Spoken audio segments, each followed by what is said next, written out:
नमस्कार, मैं मेधावी। मैं प्रतिभा। हम दोनों ही चंडीगढ़ के सरकारी स्कूल में टीचर्स हैं। यदि आपने पहले हमारी वीडियो देखी होगी तो आपको हमारे संघर्ष की कहानी के बारे में पता होगा।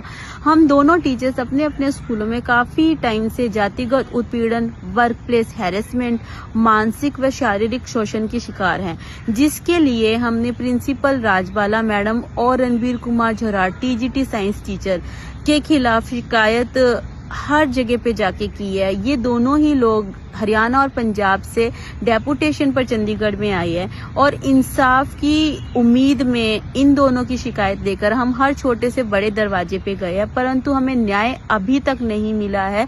और न्याय के नाम पे मिलता है तो सिर्फ आश्वासन। इसी तरह का आश्वासन हमें गवर्नर साहब से भी मिला। जब हम गवर्नर सर से मिले तो उन्होंने हमें 7 दिन का समय लेते हुए कहा कि हमें न्याय मिलेगा और उन्होंने हमें पुलिस का रास्ता दिखाया। गवर्नर सर के कहने पे हम पुलिस स्टेशन भी गए, अपनी शिकायत भी दर्ज कराई, परंतु चंडीगढ़ के सेक्टर 17 के पुलिस स्टेशन से एक वीडियो बना के हमने आपको पुलिस की कार्रवाई का तरीका भी दिखाया, जहाँ पे अक्यूज के सामने ही हमारी विटनेस लिस्ट तैयार की जा रही थी ताकि मेरे विटनेसेस को इन्फ्लुएंस किया जा सके। उसके बावजूद अभी 10 दिन हो चुके हैं, मेरी एफआईआर नहीं दर्ज हुई है। और कल 7 नवंबर को हमारे एजुकेशन डिपार्टमेंट भी हमें आई वॉश के नाम पर 2 ट्रांसफर ऑर्डर्स जारी किए हैं, जिसमें प्रिंसिपल राजबाला और रणबीर कुमार झोराड़ इन दोनों की ट्रांसफर दिखाई गई है एक सेक्टर से दूसरे सेक्टर में। तो मैं ये जानना चाहती हूँ कि क्या ये जो ट्रांसफर्स है, ये ट्रांसफर क्या इनकी पनिशमेंट है? Transfer is not a punishment. मैं आपको ये बताना चाहती हूँ गवर्नर साहब कि आपके पास रिपैट्रिएशन का राइट है, जिसे अभी आपने कुछ समय पहले ही एक जो टीचर है जो कि डेपुटेशन पे आई थी, आपने उसको रिपैट्रिएट किया था।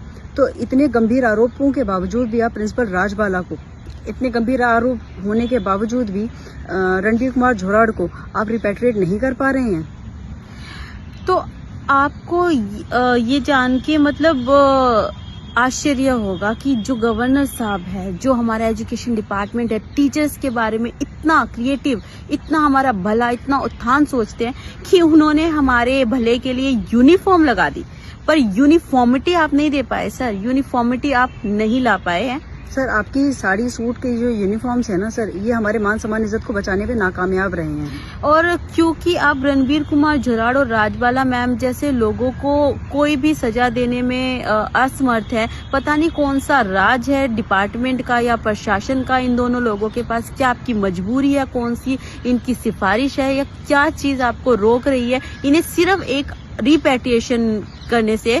कि इसी का नतीजा है कि आपने हाल ही में एक पंजाब यूनिवर्सिटी की वीडियो देखी होगी, जिसमें सरेआम पब्लिक प्लेस में, भीड़ भाड़ वाली जगह में एक औरत जो दूसरे इंसान को जाति सूचक शब्दों से गालियां दे रही है।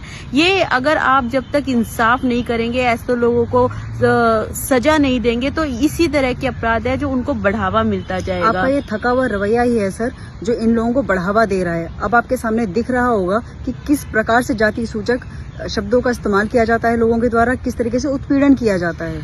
तो ऐसे में हमारी भारत की सरकार, हमारे प्राइम मिनिस्टर, हमारी प्रेसिडेंट मैम, इन सब से रिक्वेस्ट है कि प्लीज चंडीगढ़ की तरफ देखिए, आप संज्ञान लीजिए, क्योंकि चंडीगढ़ के लोग इस समय लावारिस हैं। हमारा कोई वाली वारिस देखभाल करने वाला नहीं है, हमें कोई इंसाफ दिलाने वाला नहीं है, हमारी कोई शिकायत सुनने वाला नहीं है।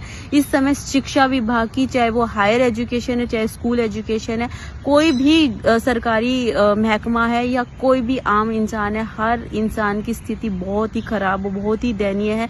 क्योंकि जो हमारे प्रशासक साहब है वो पंजाब से आए हैं, पंजाब के गवर्नर है, तो वो पंजाब के लोगों का भला करने में लगे। जो हमारे आला अधिकारी है, जैसे डीएससी सर है, और सुरेंद्र सिंह बराड़ सर जो है वो पीसीएस थे और आईएएस बने हैं, वो भी पंजाब के या डेपुटेशन के जो लोग हैं, इनका खुल के गलत कामों में समर्थन करते हुए दिखाई दे रहे हैं। तो सर चंडीगढ़ के लोग कहाँ जाएं? हम इंसाफ के लिए किससे गुहार करें, किससे मांग करें?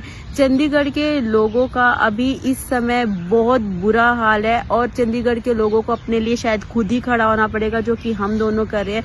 क्योंकि प्रशासन इन्होंने अब हमारे सामने आंदोलन, विद्रोह और क्रांति के अलावा कोई रास्ता नहीं छोड़ा है। ये रास्ता सर आप ही हमें दिखा रहे हैं, तो हम इस रास्ते पे चलने को तैयार हैं। अब जब तक हमें इंसाफ नहीं मिलेगा उसके लिए हमें जो भी रास्ता अपनाना पड़ेगा, चाहे वो आंदोलन का है, प्रदर्शन का है, अनशन का है, जो भी रास्ता हमें समझ आएगा हम उस पे चलेंगे, हम अपनी लड़ाई लड़ेंगे, इंसाफ हम पाके रहेंगे। परंतु भारत सरकार को चंडीगढ़ के प्रशासक से, चंडीगढ़ के अधिकारियों से सवाल जरूर पूछना चाहिए कि ऐसा भेदभाव भरा रवैया क्यों? क्या ये लोग सिर्फ चंडीगढ़ में छुट्टियां मनाने आते हैं, अपने स्वार्थ सिद्धि करने के लिए 2-4 साल 5 साल जब तक चंडीगढ़ में रहते हैं माल मलाई लूट के अपने घर इधर बना के चंडीगढ़ को सोने की चिड़िया समझ के लूट के जाने के लिए आते हैं? सर मेरी भारत सरकार से विनती है कि चंडीगढ़ में यूटी कैडर के ही जो है अधिकारी प्रशासक होने चाहिए, ताकि चंडीगढ़ की जो इस समय एक्चुअल रियल जो स्थिति है, अंधेर नगरी चौपट राजा जी, जो ये स्थिति है ये ठीक हो सके, वरना आने वाला समय चंडीगढ़ के लोगों के लिए बहुत ही मुश्किल भरा होगा और ऐसे आंदोलन होते रहेंगे जब तक हमें इंसाफ नहीं मिलेगा। धन्यवाद। धन्यवाद।